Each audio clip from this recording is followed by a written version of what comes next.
What are you looking forward to?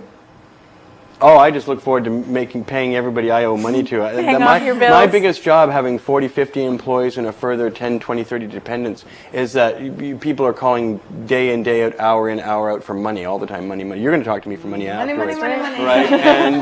And so it's Beth and the Dan. Everybody's going to want money. And the thing is, when your revenue streams slow down, you get backlog, and people's lives are disjointed when you tell them you can even be late a day or two with paying. If people rely on that wage or that payment to make their ends meet, then it creates, a serious distress. But May and June tend to be our worst months of the year for seeds. And we have the big fire. And the big fire. And then on top of that, we had beyond prohibition elections. We've got, million marijuana, all of these things that we pay for, and that those bills already have to be paid. And yet, but our revenue is never determinate, right? So sometimes we are overly ambitious and we sponsor a big pile of things, and then we find we're scrambling. So for me, just making the next day without, screwing anybody financially is always a nice thing. So that's good. And and so we've worked this activist thing pretty good for 10 years.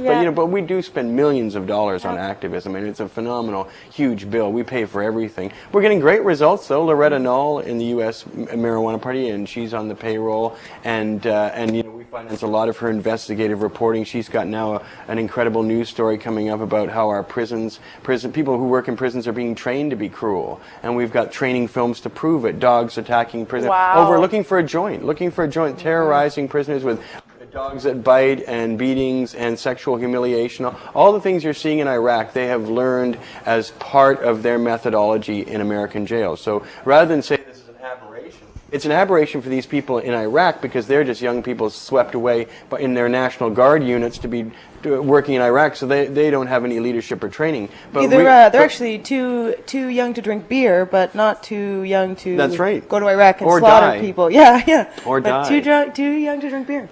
Well, in which case, but these are professional prison guards, and they are trained to be cruel. So I think that's something that shouldn't be overlooked in this brouhaha about the abuse of Iraqis. A lot of them who are detained illegally or illogically or who are innocent of anything. But in America, you've got 500,000 nonviolent people who are there for drug offenses, and these people are being treated very cruelly. And we have hours and hours of footage of violence against prisoners. That will be up in our next news show. So that's something that our funding has allowed to happen, got her to travel to meet people, and now she's meeting Congress people, people in positions of power. It's amazing how in a year and a half of the U.S. Marijuana Party, we have leverage. She was able to interview Jesse Jackson, Dennis Kucinich, and members of Congress in Washington. She's getting access. So, our activism is really paying off all around the world, and we have lots to show for it, really.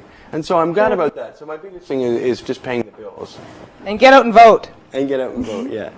Thank you. Hey. Or send us money and pay the bills. Watermelon, you're not going to vote, you lazy bastard. Send us some money. You're fabulous. Thank you so much for coming down today. Hilary. No, you're fabulous. No, you're fabulous. All right, so don't go away yet. We have one more song from B-Funk and the Superstars yet, and it's going to be a couple more weeks before there's a show up because I'm on my way to New Zealand, where there's a very exciting conference of a bunch of bureaucrats and doctors and different folks that are looking at putting together a medical marijuana program in New Zealand. So we're going to go down there and see what we can do about cracking that country open. And I'll do some reviews and gather some footage. More cannabis arrests in New Zealand than any other country in the world by capita. They have more drug users than anyone else in the world per capita. Over 50,000 people are charged with cannabis offenses every year. And in Canada, only 90,000, and we have 10 times the population. We have 10 times the population, they have half as many. They have a spectacular, and half the country, and half of New Zealand has smoked pot. They have the highest rate of usage of pot in the world, and they have the highest rate of incarceration in the world. So we need to do really some work. They need your help. So I got some work to do. I got some dinners to have. St. Hilary. Some people to take out. They smoke by buckets there. They're big on buckets in New Zealand. I'll remember that. The water gravity bong method, we used to call it. Before we went to the Cannabis Cup in 1994, I think we had a gravity bong contest. We got people to submit. We used to have a gravity bong in the old store across the street. Buckets, New Zealand. Going to New Zealand, check out the gravity bongs. Lord of the Bongs. That could be the parody, Lord of the Bongs. Oh yeah. In New Zealand. Lord of the Gravity Bongs? No, Lord of the Gravity Bongs. No, that would be the first one. Like Lord of the Gravity Bongs. The Return of Gravity. All right, you two. You guys are fabulous. Just when you thought it was safe to levitate. It was. We got one Gravity more, pulled you back down. Oh, there you go. And we'll see you in a couple of weeks. Ciao.